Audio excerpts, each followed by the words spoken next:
My name is Salomon, and I work for the University of Wisconsin Extension. My position at Extension, my official title is State Specialist, and what that means really, if you look at the word specialist, it means my content area of work is very specialized in one area or in one project. And I happen to be the state specialist on school breakfast programs.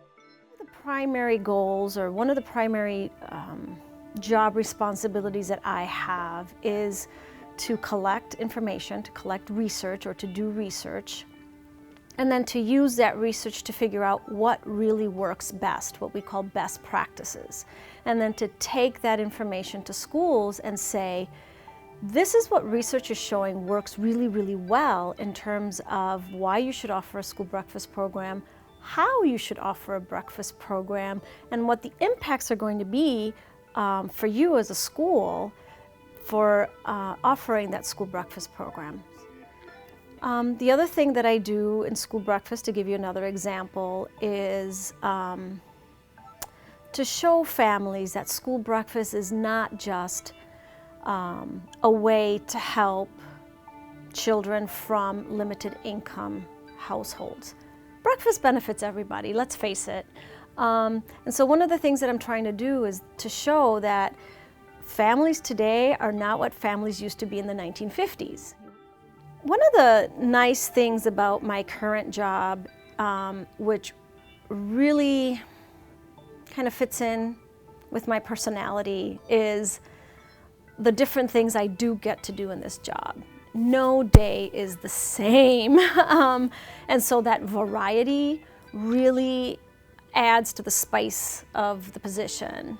And having said that, that's my biggest challenge as well, because I never quite know what to expect on a day-to-day basis. You know, I'm not one to sit here and share, words of wisdom. I've certainly stumbled upon things by mistake. I've certainly made my share of mistakes, but like I said before, I didn't take the most direct route to my nutrition profession. I was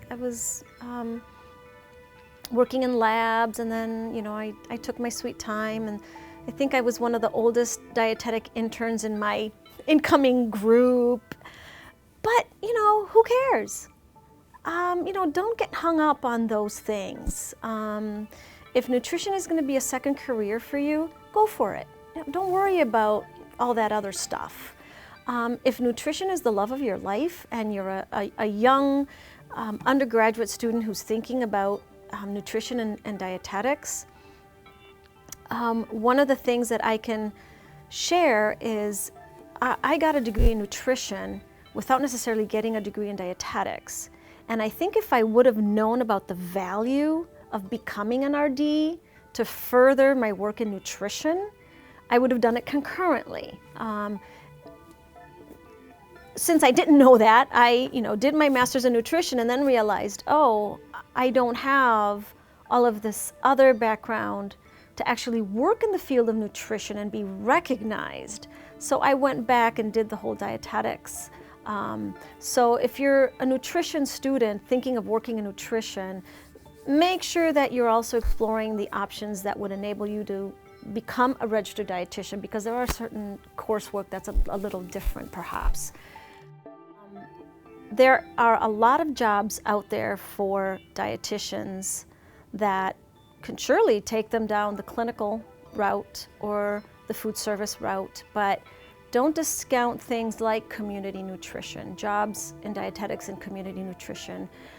Don't discount positions that may not quite fit that specific role that we often hear about. Whether I like it or not, people are always going to come up to you, and as soon as they find out that you're a registered dietitian, they're going to say, "Is red wine good for you? I heard that fill in the blank is bad for you." And all of those questions, if you really, get down to it, has a clinical research component. And one of the things that I always try to do, and even though I have a community nutrition position, I keep up on my reading. I keep up on my clinical reading. Sure, I may not go through every single article. I may read through the abstract of some, but I get the journal. I read it. I connect with other dietitians who are clinical based. I try to find out what the latest buzzword is on this, that, or the other, because it will come up. Even in my work in school breakfast, you know, we deal with what kinds of breakfasts are schools serving, and I will get the question, are carbs bad for you? Or, you know, et cetera, et cetera, et cetera. So that clinical foundation is very, very important, whether you're a dietitian in food service, management, community nutrition, outpatient, inpatient, whatever you're doing, that clinical knowledge is very important.